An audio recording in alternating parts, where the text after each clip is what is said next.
వార్త జ్వాలలు ప్రవహించాలా. ఈ లోకంలో ఉన్నటువంటి పాపము జోలికి వెళ్ళి పరిశుద్ధతను విడిచిపెట్టి ఇష్టానుసారంగా జీవించి నలుగురితో లవ్ అఫేర్స్ గడిపి పోలీస్ స్టేషన్కి వెళ్ళిపోయి కేసులు పెట్టేసి ఆ కేసుల నుంచి విడుదల పొందుకోవడం, కాలేజీలు ఏమీ చేర్చుకోకుండా ఉండడం, అంత హీన స్థితికి వచ్చిన తర్వాత ప్రభువా వీడి బతికితే నీ కోసం బతుకుతాడయ్యా, అయ్యా విని తీసుకోయ్యా, సేవకి తీసుకోయ్యా, సేవకి. దేవుడు ఒక మాట అన్నాడు, కుంటిదాన్ని మచ్చగలిగిన వాటిని నాకు బలిగా అర్పిస్తారా? ఈరోజు దేవుడు మీకు ఎలా కనబడుతున్నాడు? శ్రేష్టమైన వాటిని అన్నిటినీ మీకోసం ఉంచుకుంటున్నారు, పనికి మాలిన వాటినేమో దేశయ్య కోసం ఇస్తున్నారు. ఇదే కావాల్సింది.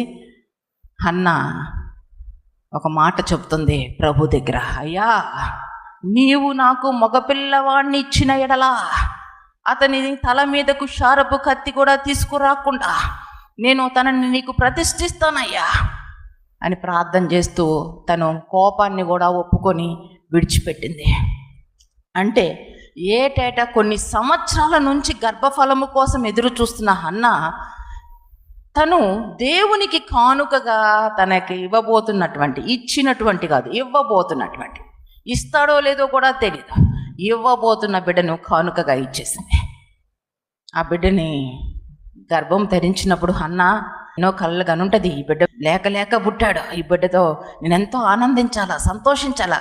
గర్భఫలం యెహోవా ఇచ్చు బహుమానం, అది ఎంతో సంతోషాన్ని కలుగజేస్తుంది స్త్రీకి, తల్లికి. కనుక ఆలోచించకుండా ఇచ్చేస్తానయ్యా. పాలు మానిన వెంటనే పాపం యాజకుని వస్త్రం వేపించి తీసుకొచ్చండి షిలోహు మందిరంలో వదిలేసిందండి.